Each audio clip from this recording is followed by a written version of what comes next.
ইতিমধ্যে দেখতেছেন হাতে কে কে ছিল সব আপনারা দেখবেন।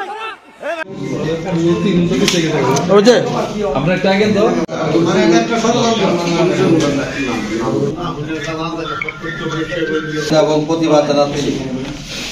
আমার ছোট ভাই ঘটনার পূর্ণ বিবরণ দিচ্ছি। মাদাগঞ্জ উপজেলা আমি আধার বিটা ইউনিয়নের জনগণ এবং উপজেলা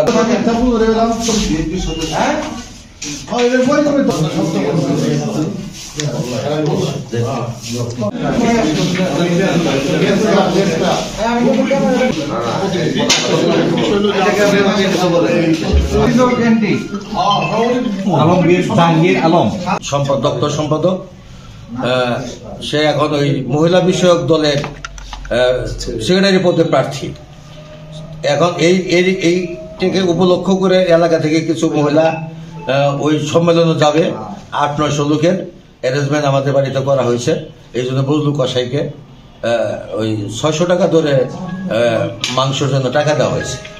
বজলু কসাই যখন মাংসের জন্য টাকাটা নিয়েছে, তখন ওই যে আমাদের বিপক্ষে যে দলের লোকগুলা তারা উৎপাইতে আছে যে কোনভাবে কি করা যায়, তখন দেখছে যে সবচেয়ে নিকৃষ্ট কাজ হলো গরু চুরি। এই গরু চুরি ফাঁদে, এবং এই কসাইয়ের বাবাও ছিল শ্রেষ্ঠ গরু চুর। তোমরা আসো চুরাই গরুর মালিককে তারা খবর দেয়। তখন তারা পরিকল্পিতভাবে একবারে দল বল সাইজে আইসে। আমরা ঘুমা থেকে অতিরিক্ত উঠার পরে দেখি বাড়িতে মানে শয়ে মানুষ, রামদাও কিরিস, কারো হাতো ড্যাগার, মানে কারো হাতো জুতা, কারো হাতো স্যান্ডেল। এখন তাদের কথা হলো যে এটা চুরের বাড়ি গরু পাইছি। 5 নম্বর জোরখালি লোকই বেশি, আর আমাদের তো 6 নম্বর লোক আছে। এখন এটা আসলে সম্পূর্ণ মুক্তাকে পদ থেকে বহিষ্কার করার জন্য, এবং মুক্তার বহুজনের পদটা না পায় তাকে হেয় প্রতিপন্ন করার জন্য এটা সাধারণ একটা নাটক। এই নাটক এবং মিথ্যা মামলা দিচ্ছে এবং মুক্তাকে প্রত্যাহার করাইছে। আমরা এর তীব্র নিন্দা জানাই এবং সুষ্ঠু বিচার চাই।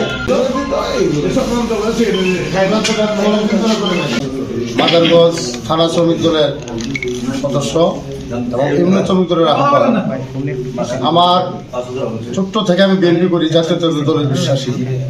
দীর্ঘদিন হামলা মামলার শিকার, অনেক ফ্যাসিস্ট সরকার আমাদের অনেক বাড়াবাদ খাইতে পারিনি, বাড়িতে থাকতে পারিনি, অনেক দাঁড়িয়ে ঘুরছি। আমাদেরকে এইভাবে কিছু চক্র কুচক্রী মহল এসে আমাদের বিরুদ্ধে একটা ষড়যন্ত্রমূলক মিথ্যা মামলা এবং হয়রানি, এর থেকে আমরা আপনাদের কাছে অব্যাহতি চাই। এবং আগামী দিন জাতীয়তাবাদী দলের সঙ্গে আমরা কাজ করে এই দেশকে জাতিকে এগিয়ে নিয়ে যেতে চাই।